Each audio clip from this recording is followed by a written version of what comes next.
guys, welcome to my video. It's CZ Claudia Budgets and I'm in my car today. I wanted to do a quick check-in on my wallet, midweek check-in. Today is Thursday, March 14th, Pi Day. Well, if you're new here or if you're returning, thank you for clicking on my video and spending some time with me. My name is Claudia. I am your 33-year-old MSW student, MSW social work student, full-time mom, daughter, all in between, all the hats that we wear as a woman in this day and age. I am basically documenting my journey in creating financial wealth and breaking that generational cycle, of living paycheck to paycheck and trying to change new habits.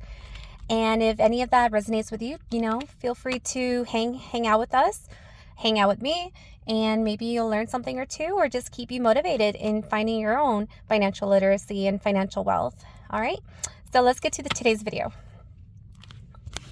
All right, so today's video is a cash wallet check-in. This is my wallet. I know it's huge.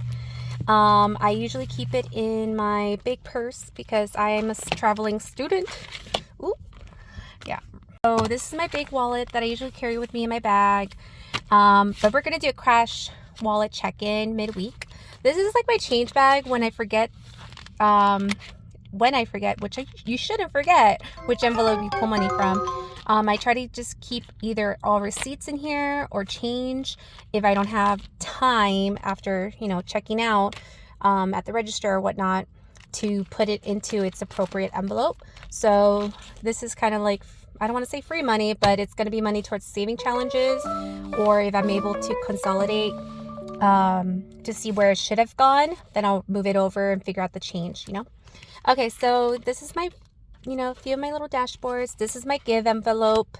I don't want to do a big tour, but maybe in the next video I'll go more thorough. But give is, for donations. When I see a person who's struggling, whether it's by homelessness or trying to sell some candy bars or something, I'll give $1 or $2. This is my grocery envelope.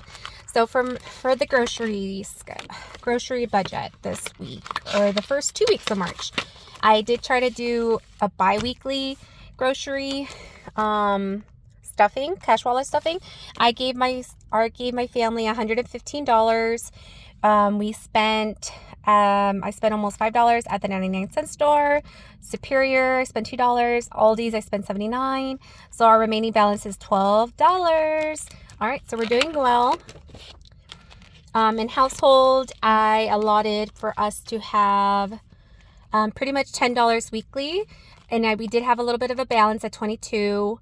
I did spend at Aldi's $6 to get some plates and paper towels, which means I actually should need to update this to subtract probably another $5 to $6.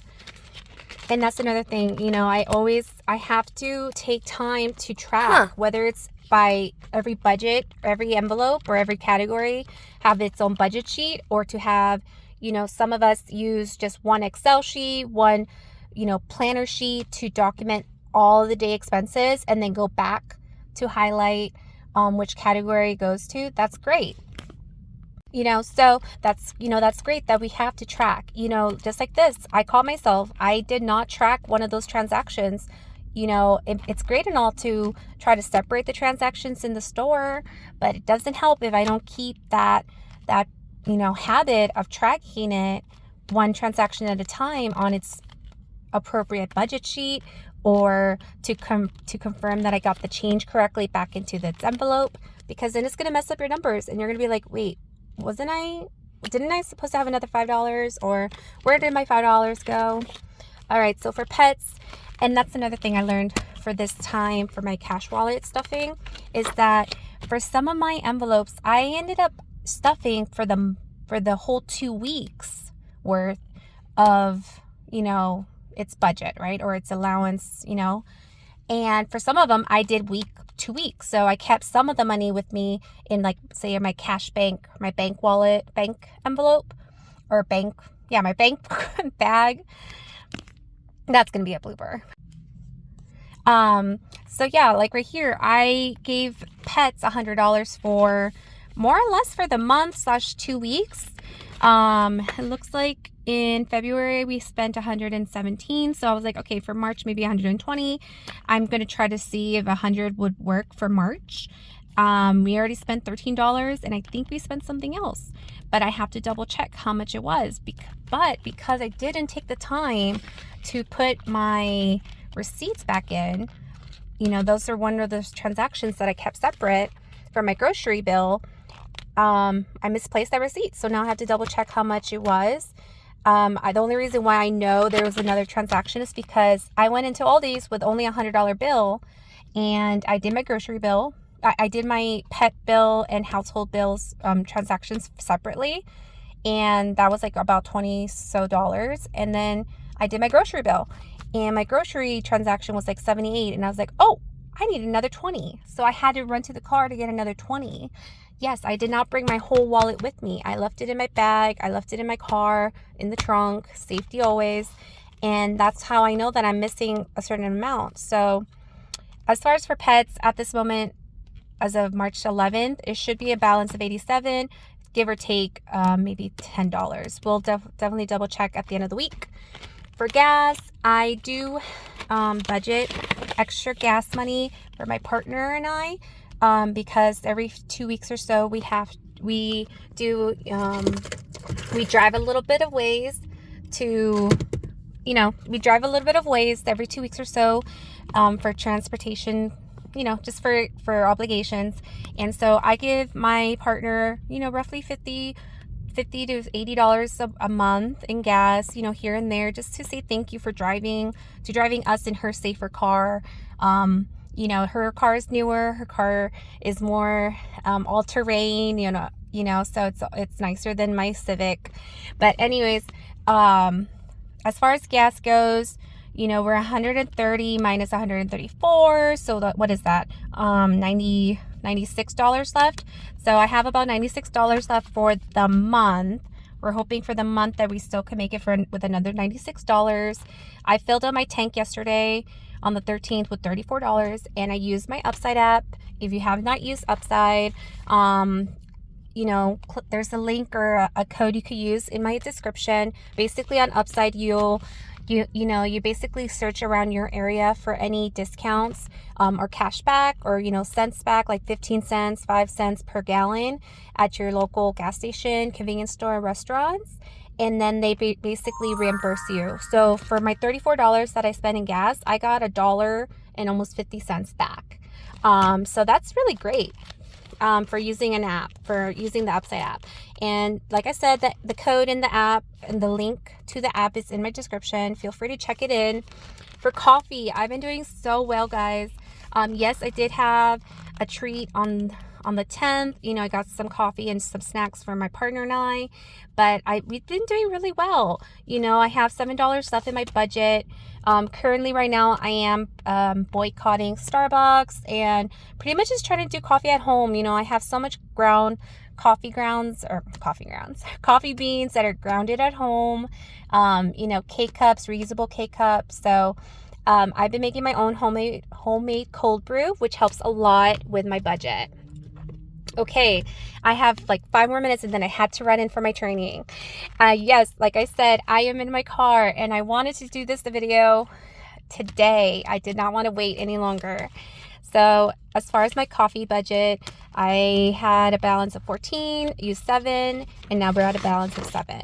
For eating out and drinks, for the month, I give ourselves $100. For the month, just because, you know, I do meal plan a little bit here and there. I do some of the grocery shopping, but you know, when, you know, in the household, sometimes there's days where you don't feel like cooking or you don't have leftovers. You know, I'm the leftover queen. I will figure it out, make something, you know, make a sandwich, a quesadilla, you know, if it comes to it. But anywho, my family does enjoy eating out every so often, maybe once a week, once or twice every other week. So I allotted 100 for the month of March. Me and my partner had a date. I treated us to ice cream. So we have a balance of about $80 for the month of March for eating out, you know, whether it's to go halfsies on a meal with my partner, you know, with my family or whatnot. Miscellaneous, let's see. For miscellaneous, I allotted $20 actually. I allotted $20, and this is the tough part. I'm doing this one-handed. Woo! Struggle bus, we got this. Hot Mess Express. Who said that? Lady Di. Woo! And congratulations, Lady Di, for hitting your 2,000 subscribers. You deserve it all. Every single subby, every single like, and we just appreciate how kind and positive and silly you are for our budgeting community. You're definitely one of those friends from far away that I enjoy watching. But anyways, let me keep struggling with my envelope. So yeah, for miscellaneous, we do I allotted $20, my bad. $20. I did get some gifts from the 99-cent store from gifts for $5 and something for my monkey for $5. So we have a balance of 10. I will be replenishing that at the end of the week for next week for another 20.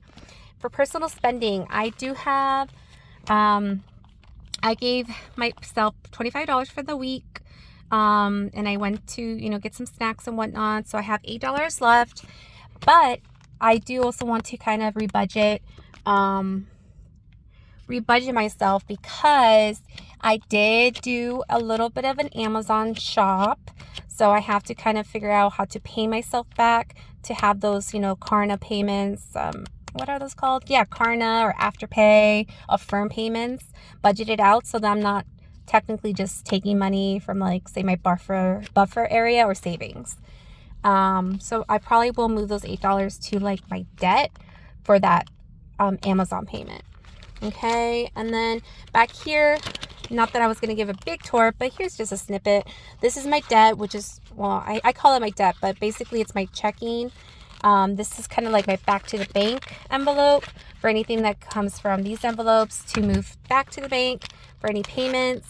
I do try to track if I do use my credit cards, or my debit card. I try to track it here so that I have I am able to keep track of what cards are being used for how often, what cash back I'm expecting, and it helps. But at the end of the day, guys, keeping track of your expenses is difficult.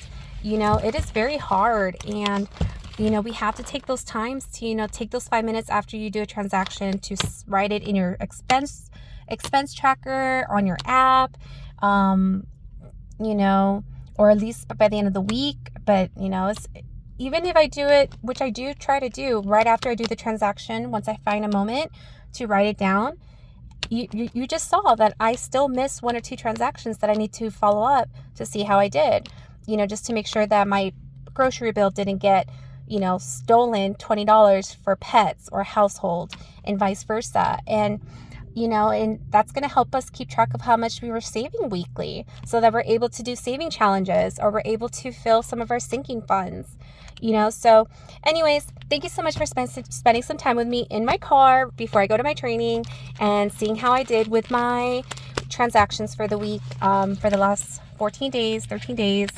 I will catch you in the next one. And don't forget about my giveaway. I'm almost at 100 subscribers. I'm at, I believe, 88, 87. Feel free to, you know, hit like, subscribe if any of this was interesting for you, and seeing how I beat that generational cycle and, you know, budget my life. So anyways, guys, have a great day. Happy savings. Bye.